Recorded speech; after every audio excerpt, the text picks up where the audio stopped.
Hello guys, I will teach you how to use this one.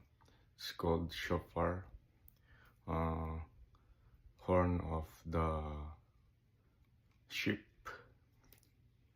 And we have three stages of sound of this. The first one is chikia, the second one is shivarim, and the third one is terua. The first one is chikia, long sound.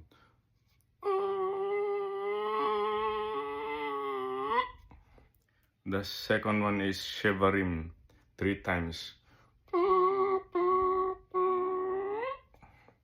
And the third one is terua.